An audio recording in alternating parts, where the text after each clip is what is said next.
When I said in the House of Commons the other day that I thought it improbable that the enemy's air attack in September could be more than 3 times as great as it was in August, I was not, of course, referring to barbarous attacks upon the civil population, but to the great air battle which is being fought out between our fighters and the German Air Force. You will understand that whenever the weather is favorable, waves of German bombers, protected by fighters, often 300 or 400 at a time, surge over this island, especially the promontory of Kent, in the hopes of attacking military and other objectives by daylight. However, they are met by our fighter squadrons and nearly always broken up, and their losses average 3 to 1 in machines and 6 to 1 in pilots. This effort of the Germans to secure daylight mastery of the air over England is, of course, the crux of the whole war. So far, it has failed conspicuously. It has cost them very dear, and we have felt stronger, and are actually and relatively a good deal stronger than when the hard fighting began in July.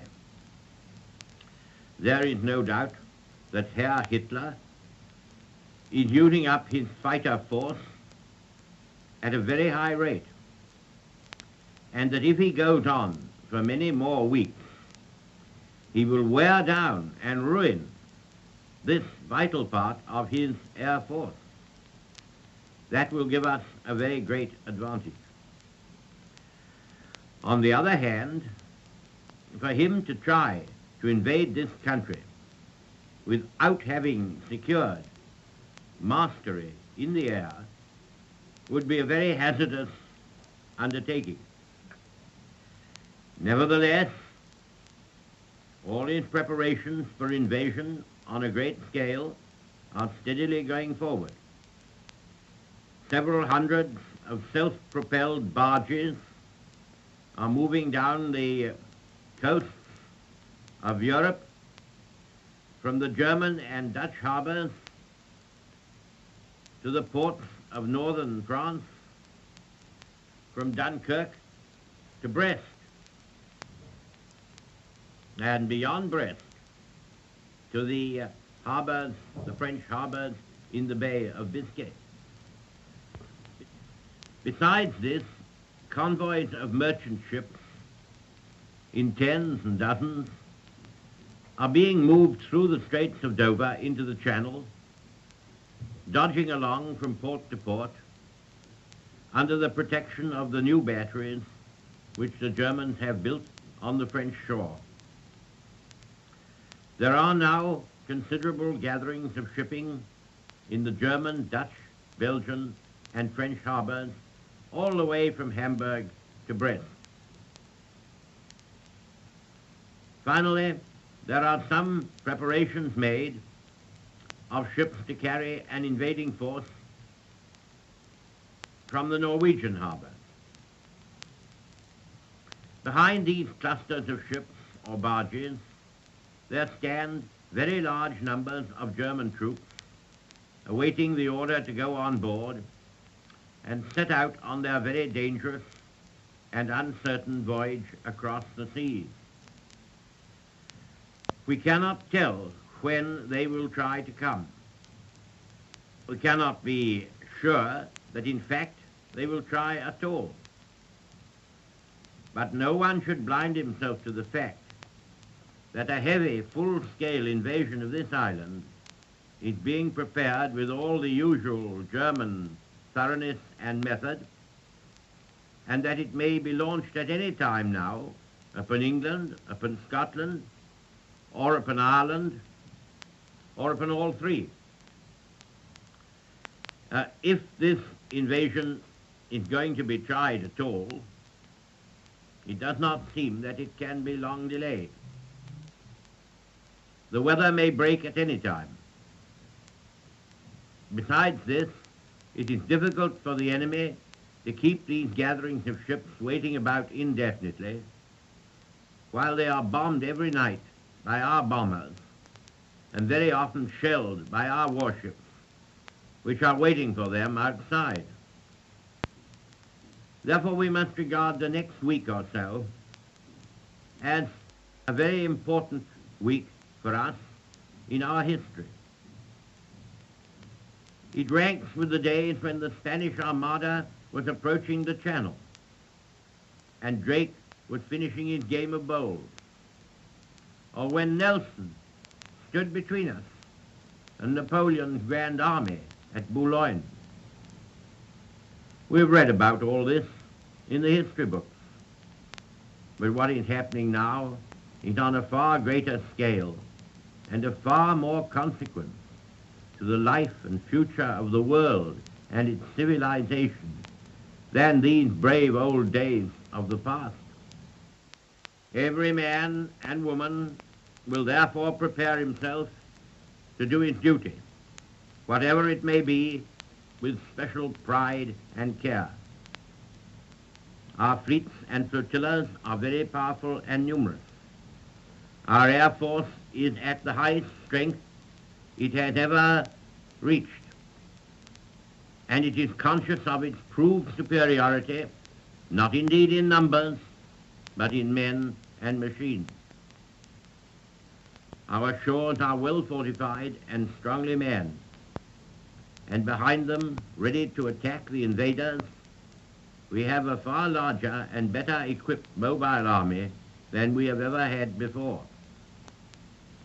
Besides this, we have more than 1.5 million men of the Home Guard, who are just as much soldiers of the regular army in status as the Grenadier Guards, and who are determined to fight for every inch of the ground, in every village and in every street.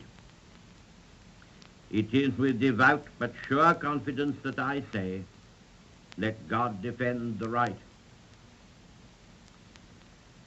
These cruel, wanton, indiscriminate bombings of London are, of course, a part of Hitler's invasion plan. He hopes, by killing large numbers of civilians and women and children, that he will terrorize and cow the people of this mighty imperial city and make them a burden and anxiety to the government, and thus distract our attention unduly from the ferocious onslaught he is preparing. Little does he know the spirit of the British nation, or the tough fibre of the Londoners, whose forebears played a leading part in the establishment of parliamentary institutions, and who have been bred to value freedom far above their lives. This wicked man, the repository and embodiment of many forms of soul-destroying hatreds, this monstrous product of former wrongs and shame, has now resolved to try to break our famous island race by a process of indiscriminate slaughter and destruction. What he has done is to kindle a fire in British hearts here and all over the world, which will glow long after all traces of the conflagrations he has caused in London have been removed. He has lighted a fire which will burn with a steady and consuming flame until the last vestiges of Nazi tyranny have been burnt out of Europe, and until the old world and the new can join hands to rebuild the temples of man's freedom and man's honor upon foundations which will not soon or easily be overthrown.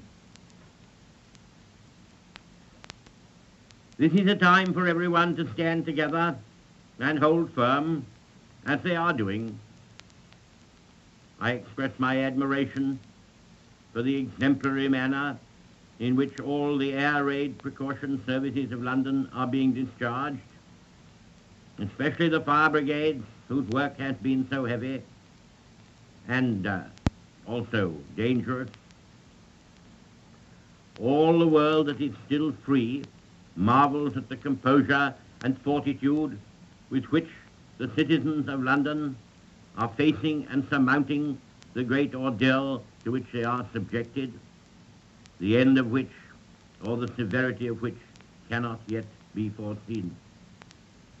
It is a message of good cheer to our fighting forces on the seas, in the air, and in our waiting armies, in all their posts and stations, that we send them from this capital city. They know that they have behind them a people who will not flinch or weary of the struggle, hard and protracted though it will be, but that we shall rather draw from the heart of suffering itself the means of inspiration and survival, and of a victory won not only for ourselves, but for all, a victory won not only for our own time, but for the long and better days that are to come.